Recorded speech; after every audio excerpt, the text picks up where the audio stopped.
अभिनय की बात कर रहे हैं तो अभिनय में मैंने अस्मिता में बहुत सारी चीज़ों से अच्छी तरीके से रूबरू हुआ, जाना अभिनय क्या चीज़ होती है और सीखा भी बहुत तरीके से। बहुत ढेर सारे नाटक भी वहाँ पे श्री राम सेंटर्स है, मंडी हाउस में, वहाँ पे मैंने ढेर सारे नाटक किए जैसे कि मुंशी प्रेमचंद जी का नाटक है और इसके साथ जो आपका ये मुर्दाबाद एक नाटक था, उसमें किया, वो जो हास्य था, वहाँ से भी अभिनय प्रॉपर तरीके से लगा रहा। आपने नाम लिया मुर्दाबाद का, जी, तो उसमें क्या था, कुछ अगर बताएं? उस किरदार में सबसे ज़्यादा मुझे पहली बार अनुभव हुआ कि मेरे अंदर ये कला है कि मैं लोगों को हँसा सकता हूँ। रियल में सब बहुत सारी भीड़ थी। पहली बार मुझे अपना एक एहसास हुआ कि क्या मैं सिर्फ़ इसी के लिए ही बना था क्या?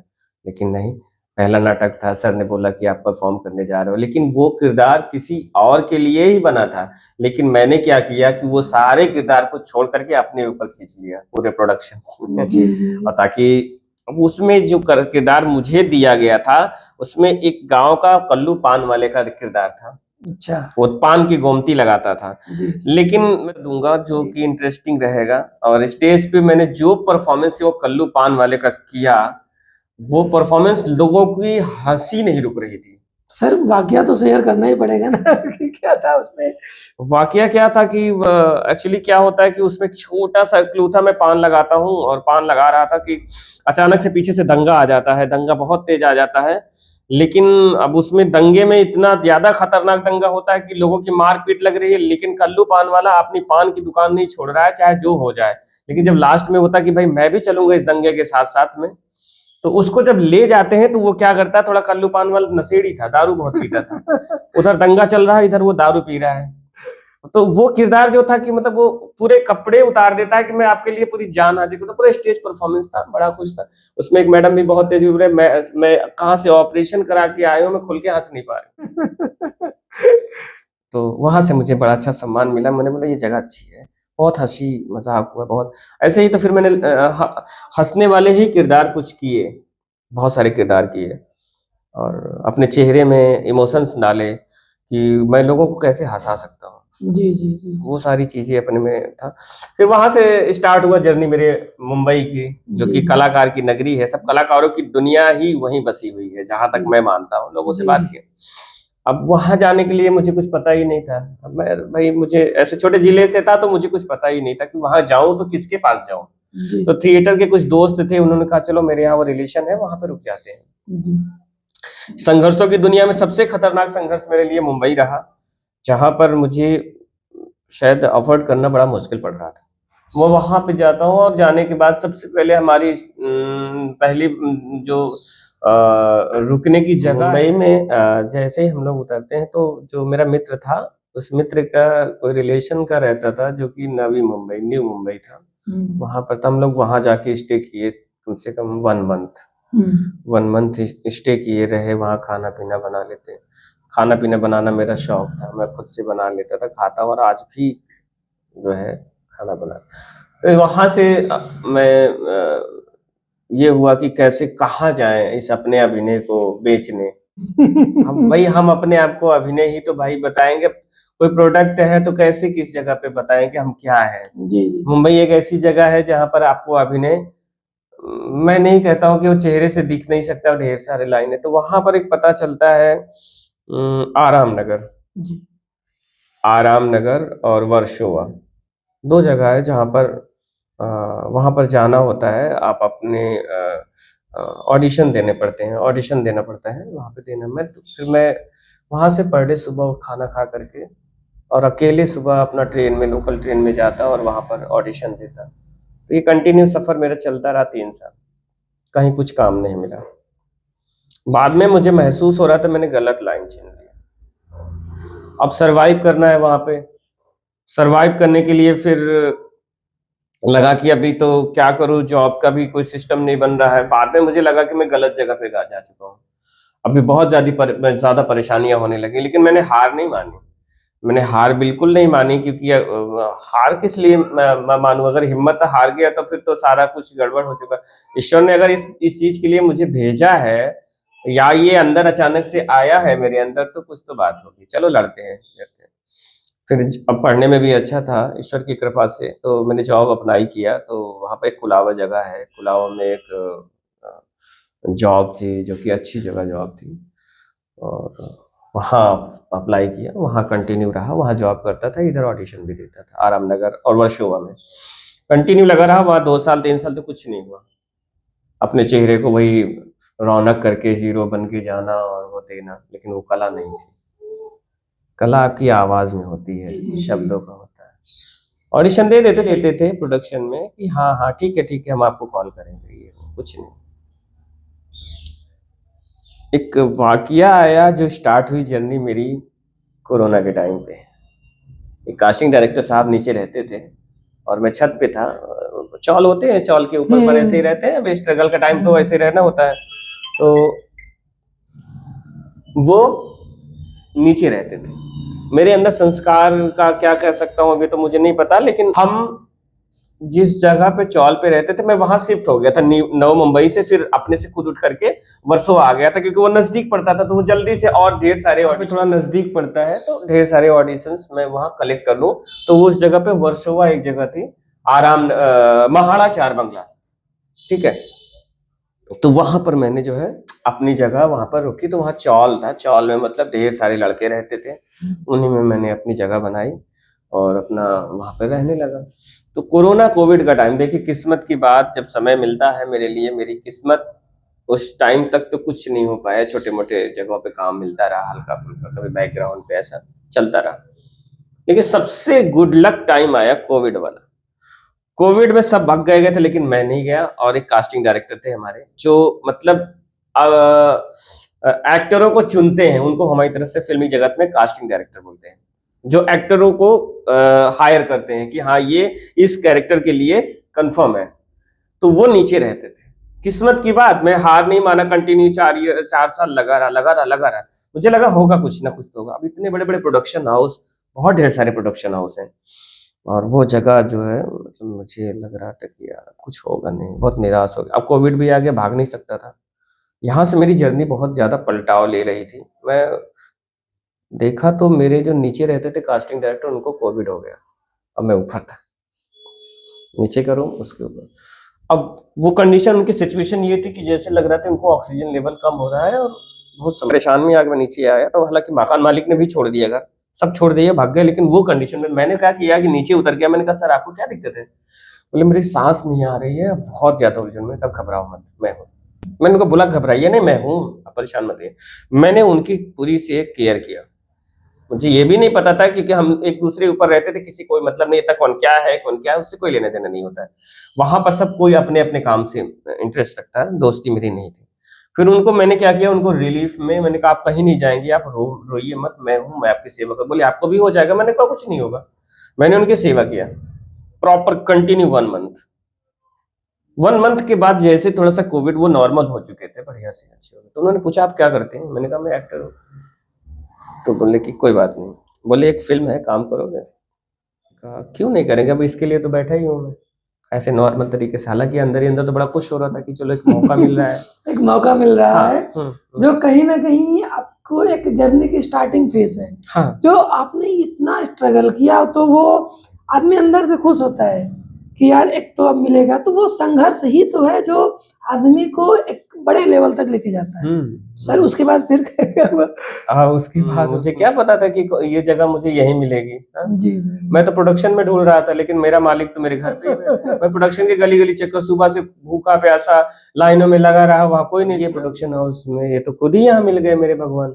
तो मैंने उस टाइम याद रखा, थैंक गॉड, कि मुझे कहीं भटकना नहीं पड़ा। और उन्होंने एक फिल्म का बात किया, और ऑन द स्पॉट उन्होंने कहा मीटिंग करानी तुम्हारी प्रोडक्शन हाउस में, प्रोड्यूसर से मीटिंग करानी, आप कुछ लाइनें याद है? मैंने कहा हाँ लाइनें तो याद है, आप लाइनें लिख के दीजिए तो मैं बोलूँ, मेरी खुद की लाइनिंग से क्या मतलब है। तो कहा कि ऐसा करते हैं, आप वहीं पर आप जब मीटिंग होगी तो आप बात कर लीजिएगा प्रोड्यूसर से। पहली बार कभी प्रोड्यूसर से मिला नहीं, डायरेक्ट भी नहीं किया, कभी कैमरे के सामने आया नहीं, क्योंकि मैं अभिनय किया था थिएटर में, और थिएटर में एक लेवल तो होता है कि आपको वहां तक कला करनी है, लेकिन अब कैमरा के सामने तो मेरे लिए एक चैलेंज बन। लेकिन फिर भी मैं डरा नहीं, गया, बैठा, उनसे बातचीत किया। मेरा पहला प्रोजेक्ट फाइल हुआ, जो 4 साल में मेरे पास खर्चे हुए थे इधर उधर से, वो एक फिल्म ने पूरे कर दिए। तो कहीं ना कहीं कि जब मौका मिलता है तो वो अच्छा भी लगता है और एक टर्निंग पॉइंट होता है कि की पूरी लाइफ की दिशा और दशा को ही बदल देता है। बिल्कुल। मैंने वहाँ पर जब उन्होंने कहा कि आपको फ़िल्म कैरेक्टर में जो लीड कैरेक्टर है उसका भाई आपको क्रिएट किया गया है, क्योंकि आपका लुक भी जा रहा है और आपकी आवाज़ भी बहुत अच्छी है और आप भाई के लिए कैरेक्टर हुए हैं। और लास्ट डे करके मूवी थी, जो कि मैंने अमेज़न में ही शायद वो रिलीज़ हुई थी। दोस्तों ने मुझे लिंक भेजा, मैंने देखा, तो वो थी मूवी और कंटिन्यू शूट हुई थी, बाहर हुई थी राजस्थान में, मैं गया था और बढ़िया आराम से शूट किया और बढ़िया पहली टेक मेरे से लिया गया, सिंगल टेक था मेरे साथ, मैंने किया, परफॉर्म किया बढ़िया। तो जब करने के बाद वापस आया, रिटर्न आया, तो मुझे एक एहसास हुआ कि मैंने कुछ पाया। फिर इसके बाद फिर जर्नी चालू हुई, फिर रुकी नहीं, सिर्फ कोविड के टाइम से जर्नी स्टार्ट हुई और वो चलती रही और आज भी चल रही है, जिनके बीचों में मैंने बहुत सारी चीजें खोई। मैंने अपने पिताजी को भी खो दिया और फादर थे मेरे, उनका भी सपना था। मेरे फादर को कैसे पता चला, मेरे डिस्ट्रिक्ट में न्यूज़पेपर में आया, मुझे क्या पता कि यहाँ क्या हो रहा है। उन्होंने देखा। और एक और फादर को दिया था मैंने, इंदिरा मैराथन दौड़ी थी, जो कि स्पोर्ट्स लाइन में थी। बिना बताए मैं अपने पिताजी को गुड न्यूज़ देता रहा। उनको क्या पता कि जो करेगा अच्छा ही करेगा, वो कर रहा है, पढ़ाई छोड़ करके वहाँ है, जॉब कर रहा है, चल ही रहा था। जब जॉब भी चल रही थी साइड में, ये भी, इसलिए मैं बोला ना कि मैं साथ में जॉब भी कर रहा हूँ, अभिनय भी कर रहा हूँ। जो समय बचता है उसमें बच्चों के साथ अपनी जो मेरी खुद की कला है, अभिनय है, पढ़ाई, वो भी शेयर कर रहा हूँ। मेरा पूरा टाइम बढ़िया से चलता है। इसी में मैं भी कुछ जोड़ूंगा कि आपने तो जैन ट्यूशन वाले को नाम सुना ही होगा। बिल्कुल तो सर, बिल्कुल। वो भी थोड़ा सा अगर तो अच्छे हैं, बहुत अच्छे हैं वो। एक्चुअली क्या है, उन्होंने पता नहीं कहाँ से लिंक खोज लिया था मेरा, कि ये कहीं देखे होंगे वाला जो क्लासेस हैं, उन्होंने पता नहीं कहाँ से मेरी लिंक, अब जो लोग मेरी वीडियोस देखते हैं, मूवी, मुझे तो याद ही नहीं कि मैंने कहाँ शूट किया है। बहुत ढेर सारे, क्राइम पेट्रोल में भी किया है, सावधान इंडिया भी किया है, बिट्टी बिजनेस वाली, बहुत सारे सीरियल्स में काम किया, कैमियो, छोटे छोटे रोल्स हैं, और कास्टिंग डायरेक्टर भी रहा हूं मैं, बच्चों के लिए जो कास्टिंग करता हूं। तो अब वो लोग जहां जहां वो वीडियो जाती है, वो लोग मुझे स्क्रीनशॉट भेज देते हैं। तो इनको पता नहीं कहाँ से मिल गया था ट्यूशन में, तो बोले सर आप हमारे साथ जुड़ जाइए। तो मैंने कहा तो बहुत, आपका सब कुछ डिटेल उनसे पता किया कि क्या है। तो मुझे लगा ये मौका जो मैं मुंबई में बच्चों के साथ शेयर करता था, बच्चों को पढ़ा भी लेता था साइड में, अच्छा लगता है मुझे। तो फिर मैंने कहा चलो ये भी एक जगह यहाँ मिल गई है। अभी सब प्रेजेंट टाइम प्रयागराज पे ही हूँ मैं, और यहाँ अपना अभिनय भी कर रहा हूँ, जॉब भी कर रहा हूँ, और प्लस जैन ट्यूशन वाले सर के साथ से, जो जैन ट्यूशन कोचिंग्स है, जैन ट्यूशन वाला, मैं वहाँ भी कनेक्ट हूँ। तो वहाँ पर जैसे कि कभी बात अभिनय की आ जाती है, तो बच्चों को अभिनय भी शेयर करता हूँ, बच्चों की स्टडी भी कराता हूँ, पढ़ाता हूँ। तो ये ऐसे ही चलता इसी में है। मैं ऐड करूं कि हमारे यहाँ पिछली बार 15 अगस्त को प्रोग्राम हुआ था हमारी कोचिंग में। तो सर आए थे और बखूबी मतलब दिल को छू लेने वाली चीजों को उन्होंने बताया, कहाँ से क्या क्या चीज होती है, तो बहुत अच्छा लगा। तो ये चीजें कहीं ना कहीं इंस्पिरेशन होती है बच्चों को कि वो भी सीखें। हाँ, जो मुझे इनवाइट किया गया था, मैं आया था और बच्चों के साथ ढेर सारी खुशियां बटोरी मैंने, इतना आनंद आया और बच्चों ने मुझे बहुत प्यार दिया। मुझे अच्छा लगता है बच्चों के बीच में आना और अपने अभिनय को उन्हें सिखाना कि अभिनय क्या चीज होती है। बड़ा आनंद आता है, बच्चे बड़े चाव से सीखते हैं। तो ऐसा मौका मिलता है स्कूल में भी जाने का, कोचिंग में भी जाने का, तो मैं कोई पैसे नहीं लेता इस अभिनय को सिखाने का। तो इसी में आज की जो जनरेशन जो स्ट्रगल कर रही है, तो उनके लिए कैसे कैसे चीजें होनी चाहिए, जो जाना चाह रहे हैं, फिल्म इंडस्ट्री में जाना चाह रहे हैं, तो कैसे कैसे स्टेप्स को फॉलो? मैं बताता हूँ आपको। एक मुंबई में था ना, जैसे कर रहा था स्ट्रगल, तो पता नहीं, जैसे अब हम लोगों को क्या होता है कि जैसे ही हम अपना पोर्टफोलियो बनाते हैं, तो पोर्टफोलियो वो लोग रखते हैं नेट पे, कई सालों तक रखा रहता है। तो जैसे जो चेहरा की जरूरत होती है, अब मैंने ढेर सारे चेहरे किए, मैंने इस चेहरे पे मुस्लिम भी चेहरे, गद्दार, ड्रग्स, चर्सी, मैनेजर, पुलिस इंस्पेक्टर्स, इस चेहरे में ढेर सारे, और भिखारी का कैरेक्टर, मतलब ये चेहरे ने बहुत सारे कैरेक्टर दिए, टेररिस्ट, मर्डरिस्ट। तो ऐसा, तो बिटिया थी, एक बच्ची थी, लखनऊ की थी, उसने मेरा नंबर पता नहीं कहाँ से पा लिया था, मालूम नहीं। उन्होंने कहा सर नमस्ते, मैंने आपका कहीं शो देखा, बहुत अच्छा करते हैं, मुझे भी करना है। तो मुझे पहली बार एहसास हुआ कि कोई बच्चा मुझसे पूछ रहा है कि अभिनय करना है। तो मैं बिटिया को उसको रोज कनेक्ट करके मैंने ऑडिशन भेज मुझे अपना ऑडिशन भेजती थी, कंटिन्यू मैं देखता था और प्रॉपर तरीके से उसको गाइड करता था। अब उसे लगा कि एक टीचर भी मिल गए, तो मुझे लगा ये भी कला मेरे अंदर है टीचिंग की भी, चलो भाई इसको भी कंटिन्यू रखते हैं। तो मतलब मैं निखारता गया, अपनी कला को ढूंढता गया और मिलती गई, निखारती गई दुनिया। मतलब मुझे अच्छा लगा कि कुछ तो वो चीजें जो आपके सवाल का है कि वो बच्चे फिर सीखे ऐसे जुड़ तो नहीं है कि सर जो चीजें बच्चे हैं, छोटे बच्चे हैं जो करना चाह रहे हैं या जो बड़े हैं जो करना चाह रहे हैं, तो कुछ ऐसा होता है कि उनको रास्ता नहीं दिखता, तो कैसे वो चीजों को अभी करेक्ट? अभिनय सिर्फ कैमरे के सामने खड़ा होना नहीं है, जी जी जी अभिनय है अपने सपनों से जीना। जी, बिल्कुल बिल्कुल बिल्कुल। अगर बच्चे इस अभिनय की दुनिया में जाना चाहते हैं, बच्चों में अभिनय तो बचपन से ही होता है। अब देखो ना, जी जी जी जी। कुछ अभिनय तो मैंने बच्चों से ही सीखे हैं। कुछ कैरेक्टर है जो बच्चों के लिए जैसे किया जाता है कि नहीं नहीं नहीं मुझे नहीं खाना है। अरे बाबा खा लो बेटा खा लो, अरे नहीं मम्मा से पूछ लेंगे तब तो खाएं। तो अब ये सोचो कि कितना वेरिएशन उस बच्चे ने दिया हमें। जी बिल्कुल दिया ना। अब इसी को हम सीखते हैं कैमरे के पीछे, बखूबी, एकदम सही बात। नौ रसों को ढूंढते हैं, हंसना है। जैसे सपोज करके एक लाइन है, अब जैसे मैं खाना खा रहा हूं, अब इस लाइन को कला के अभिनय के तरीके में से अगर हम संजोएं, उसे बनाएं, तो मैं आपको एक प्रेजेंट करता हूं, जैसे कि आप देखिएगा मुझे। अब भी मैं खाना खा रहा हूं, मैं खाना खा रहा हूं, अरे यार मैं खाना खा रहा हूं। मैं खाना खा रहा हूं भाई।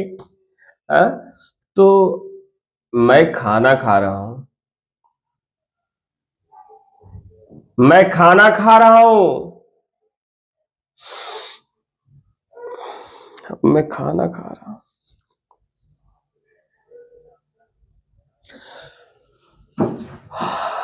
मैं खाना खा रहा हूं,